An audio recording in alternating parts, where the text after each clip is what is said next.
रामायण का एक जीवंत संस्मरण है। हमारे इंडियन ओशन में एक खूबसूरत द्वीप रामेश्वरम अपनी प्राकृतिक सुंदरता और धार्मिक महत्व के लिए साल भर टूरिस्ट्स को अपनी ओर आकर्षित करता है। भारत के 4 धामों में से एक और हिंदुओं के सबसे पवित्र स्थानों में शामिल रामेश्वरम एक ऐसी जगह है जिसे कि आप अपने ट्रैवल बकेट लिस्ट में जरूर शामिल करिएगा। नमस्कार दोस्तों, स्वागत है आपका हमारे चैनल पर। कैसे हैं आप सब?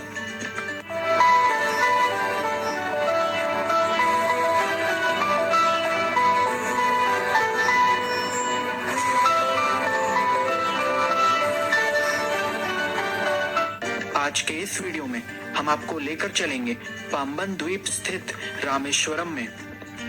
इस वीडियो में आपको सारी जानकारी मिलेगी, जैसे कि आपको वहां पर कैसे पहुंचना है, रहने और खाने के क्या क्या ऑप्शंस हैं, रामेश्वरम में घूमने और दर्शन करने की कौन कौन सी प्लेसेस हैं, और इस वीडियो के अंत में हम आपको बजट भी बताएंगे जिससे कि आप अपनी ये ट्रिप बिल्कुल ही परफेक्टली प्लान कर सकें। अगर बात करें रामेश्वरम घूमने के सबसे अच्छे समय की, तो मैं आपको बता दूं कि आपको रामेश्वरम या फिर साउथ इंडिया के और सभी सिटीज को अक्टूबर से अप्रैल के बीच घूमने का प्लान करना चाहिए, क्योंकि गर्मियों के वक्त यहाँ पे टेम्परेचर काफी हाई हो जाता है और ह्यूमिड भी रहता है। इसके अलावा अगर आप चाहें तो मॉनसून के टाइम पर भी यहाँ पर आ सकते हैं। उस समय आपको काफी सुंदर व्यूज और ग्रीनरी देखने को मिलेगी। चलिए दोस्तों, वीडियो के फर्स्ट सेक्शन में बात करते हैं कि आपको रामेश्वरम पहुंचना कैसे है। अगर आप बाई ट्रेन आना चाहते हैं तो ये आपके लिए सबसे बेस्ट ऑप्शन रहेगा। रामेश्वरम में खुद का रेलवे स्टेशन है। अगर आपके शहर से यहाँ तक की डायरेक्ट ट्रेन है तो वेल एंड गुड, अदरवाइज आप मदुरई या फिर चेन्नई एग्मोर स्टेशन आ सकते हैं। यहाँ से आपको रामेश्वरम के लिए डेली ट्रेन मिल जाएंगी। दोस्तों, ट्रेन से आने का एक और सबसे बड़ा फायदा है कि आप समुद्र के ऊपर बने हुए पाम्बन ब्रिज का एक्सपीरियंस ले सकेंगे। ये ब्रिज हमारे भारत का एकमात्र ऐसा ब्रिज है और यहाँ से दिखने वाले व्यूज आपको बहुत ही सुंदर लगेंगे। बहुत से लोगों के लिए ये अपने आप में एक लाइफ टाइम एक्सपीरियंस रहेगा। इसके बाद जो दूसरा ऑप्शन है यह है बाई रोड का। अगर आप सड़क मार्ग से रामेश्वरम आना चाहते हैं तो यहाँ तक के लिए आपको काफी अच्छे हाईवेज देखने को मिल जाएंगे, जो कि आपको मदुरई, कन्याकुमारी, रामानंतपुरम, त्रिचीपल्ली और आसपास के सभी शहरों से डायरेक्ट कनेक्टिविटी प्रदान करते हैं। अगर आप बस से आना चाहते हैं तो आपको ऑर्डिनरी और वॉल्वो दोनों टाइप की बस की सेवाएं यहाँ तक के लिए मिल जाएंगी। अगर दूरी की बात करें तो मदुरई से रामेश्वरम की दूरी 175 किलोमीटर है। अगर आप बस से मदुरई से रामेश्वरम आना चाहते हैं तो यहाँ की ऑर्डिनरी बस का किराया आपको 200 से 225 रुपए तक लगता है और एसी बस का किराया 700 से 800 रुपए में आराम से मिल जाता है। इसके बाद जो तीसरा और आखिरी ऑप्शन है वो है बाई फ्लाइट। अगर आप हवाई मार्ग से रामेश्वरम आना चाहते हैं तो यहाँ का जो नियरेस्ट एयरपोर्ट है वो भी मदुरई का ही है। तो आप अपने शहर से मदुरई तक फ्लाइट से आकर वहाँ पर बस या टैक्सी बुक कर सकते हैं, जिसके द्वारा आप रामेश्वरम आराम से पहुँच जाएंगे। चलिए दोस्तों, एक बार आप रामेश्वरम पहुंच गए तो वीडियो के नेक्स्ट सेक्शन में बात करते हैं कि आपको यहाँ पर रुकने के लिए कौन कौन से ऑप्शंस मिलते हैं और इसके अलावा खाने पीने के क्या क्या इंतजाम है। अगर बजट ऑप्शंस की बात करें तो आपको यहाँ पर बहुत सी धर्मशाला, लॉजेस और अच्छे होटल्स देखने को मिल जाते हैं। धर्मशाला में प्रति व्यक्ति एक बेड एक रात के हिसाब से आपको 200 से 250 रुपए पे करने होते हैं। और इसके अलावा अगर आप लॉज में रूम बुक करना चाहते हैं तो आपको 400 से 600 रुपए में एक अच्छा कमरा आराम से मिल जाएगा। अगर बजट होटल्स की बात करें तो आपको यहाँ पर प्रति रात के हिसाब से 800-900 रुपए से लेकर 2 से 2500 रुपए तक के रूम्स आराम से मिल जाते हैं। इन सभी बजट प्राइवेट होटल्स को आप ऑनलाइन भी बुक कर सकते हैं, जिससे कि आपको लास्ट मोमेंट परेशानी का सामना नहीं करना पड़ेगा। रामेश्वरम के ज्यादातर होटल, धर्मशाला और लॉजेस आपको जो रामेश्वरम का मेन मंदिर है उससे 1 से 1.5 किलोमीटर के रेडियस में मिल जाएंगे। अगर खाने पीने की बात करें तो आप मंदिर का जो ट्रस्ट है उसकी तरफ से जो भोजन मिलता है वो खा सकते हैं। इसका टाइमिंग सुबह 11 से दोपहर 2 से 3 बजे तक का रहता है। इसके अलावा रामेश्वरम में आपको बहुत से साउथ इंडियन रेस्टोरेंट्स भी देखने को मिल जाएंगे। यहाँ पर आपको ज्यादातर हर जगह शाकाहारी भोजन आराम से मिल जाएगा। इसके अलावा अगर आप सी फूड खाना चाहते हैं तो कुछ जगह आपको वो ऑप्शन भी मिल जाता है। चलिए दोस्तों, वीडियो के अगले सेक्शन में बात करते हैं कि यहाँ पर दर्शन आपको कैसे करना है और इसके अलावा रामेश्वरम में और कौन कौन सी टूरिस्ट प्लेसेस हैं। रामेश्वरम में जो प्लेस सबसे ज्यादा इंपॉर्टेंस रखती है वो है श्री रामनाथ स्वामी मंदिर। दोस्तों, ये मंदिर भगवान शिव को समर्पित है और 12 ज्योतिर्लिंगों में से एक है। इस मंदिर के कॉरिडोर को देखकर आप हैरान रह जाएंगे और ये दुनिया का सबसे लंबा कॉरिडोर है।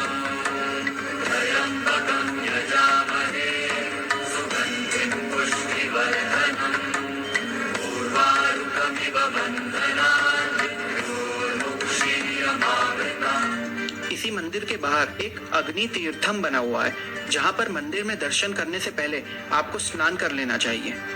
यहाँ का पानी शांत और साफ है, तो आपको स्नान करने में कोई भी प्रॉब्लम नहीं होगी।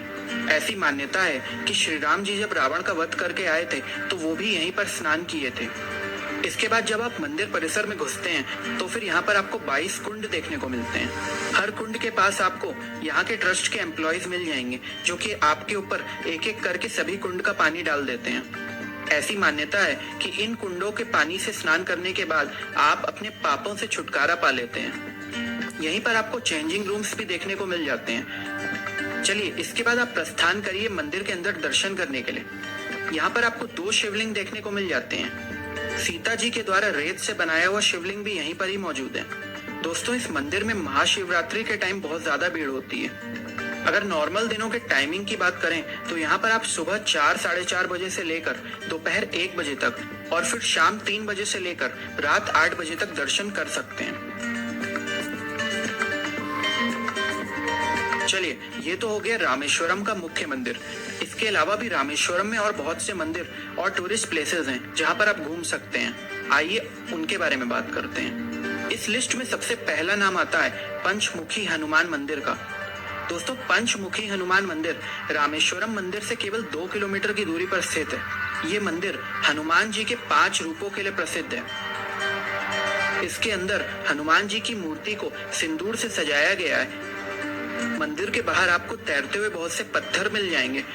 ऐसी मान्यता है कि इन्हीं पत्थरों से रामायण काल में श्रीलंका के लिए पुल बनाया गया था। इसके बाद जो नेक्स्ट प्लेस है वो है कोथरंदर रामास्वामी टेम्पल।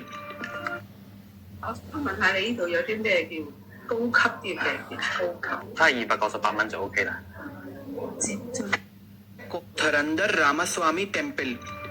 दोस्तों, इस मंदिर को रावण के छोटे भाई विभीषण का निवास स्थान माना जाता है और ये चारों तरफ से हिंद महासागर से घिरा हुआ है। ये वही स्थान है जहाँ पर विभीषण ने भगवान राम की मदद के लिए उनसे हाथ मिलाया था।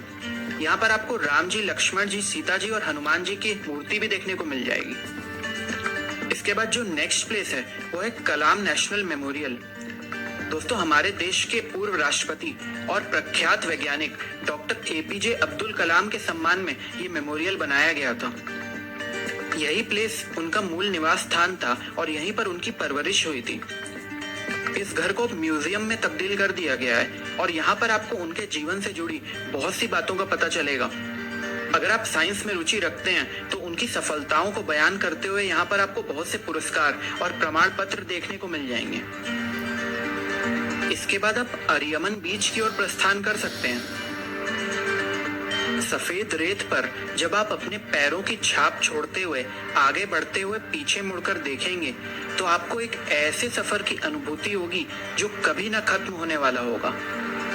असीम सुंदरता के लिए मशहूर ये रामेश्वरम का one of the most popular tourist place है। यहाँ की पानी की साफ व मचलती हुई लहरें जब आपके पैरों को स्पर्श करती हुई गुजरेंगी तो आपको एक अनोखा सा एहसास होगा। अब बढ़ते हैं अपने रामेश्वरम ट्रिप के आखिरी प्लेस की ओर, जिसका नाम है धनुषकोडी। दोस्तों, रामेश्वरम से लगभग 20 किलोमीटर की दूरी पर स्थित धनुषकोडी एक शानदार पर्यटन आकर्षण है जो कि रामेश्वरम के दक्षिणी सिरे पर स्थित है। धनुषकोडी का नाम भगवान राम के धनुष पर रखा गया है।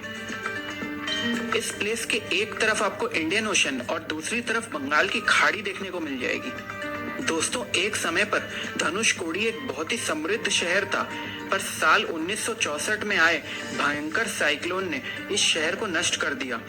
आज के समय में यहाँ पर कोई नहीं रहता है। यहाँ पर आपको बहुत से पुराने government buildings, post offices, railway station और लोगों के घर खंडहर के रूप में देखने को मिल जाएंगे। इस जगह को घोस्ट टाउन भी कहा जाता है। यहाँ का रेलवे स्टेशन भी उसी साइक्लोन में नष्ट हो चुका है, इसलिए आपको यहाँ आने के लिए ऑटो या फिर टैक्सी का सहारा लेना पड़ेगा। ये जगह भारत और श्रीलंका के बीच भारत का आखिरी मेनलैंड है। यहीं से राम सेतु यानी कि एडम्स ब्रिज की शुरुआत होती है। ऐसा माना जाता है कि यही ब्रिज रामेश्वरम को श्रीलंका से जोड़ता है। दोस्तों, इस जगह से श्रीलंका की दूरी मात्र 30 से 32 किलोमीटर रह जाती है। यहाँ पर आने के बाद आपको एक बहुत ही यूनिक एक्सपीरियंस मिलेगा, तो आप अपनी रामेश्वरम की ट्रिप में यहाँ पर जरूर आइएगा। चलिए दोस्तों, अगर ट्रिप आइटनरी की बात करें तो रामेश्वरम का ट्रिप आपका 2 दिन में आराम से कंप्लीट हो जाएगा। अपनी ट्रिप के पहले दिन आप यहाँ के सभी मंदिरों को घूम सकते हैं और अपनी ट्रिप के दूसरे दिन आप बाकी सभी प्लेसेस जैसे कि कलाम मेमोरियल, बीचेस या फिर धनुष कोडी घूम सकते हैं। अगर बात करें इन सभी प्लेसेस को घूमने के ट्रांसपोर्टेशन की, तो आप यहाँ पर लोकल ऑटो की मदद से घूम सकते हैं। ऑटो वाला आप एक दिन के लिए बुक करते हैं तो 800 से 1000 रुपए लेता है और सभी प्लेसेस कवर कराकर आपको आपके होटल के पास पहुंचा देता है। इसके अलावा आप यहाँ पर सिटी बस या फिर टैक्सी भी रेंट पर ले सकते हैं। ये सभी ऑप्शंस आपको रामेश्वरम मंदिर के आसपास के एरिया से मिल जाएंगे। चलिए दोस्तों, वीडियो के लास्ट सेक्शन में बात करते हैं आपका इस ट्रिप का बजट कितना होना चाहिए। दोस्तों, अगर एक व्यक्ति के हिसाब से बात करें तो 2 दिन का रामेश्वरम का ट्रिप आपका 2 से 2500 रुपए में आराम से कंप्लीट हो जाएगा। इसके अलावा अगर आप थोड़ा बहुत ज्यादा भी खर्चा करते हैं तो आपको मैक्स टू मैक्स 3 से 3500 रुपए खर्च करने होंगे।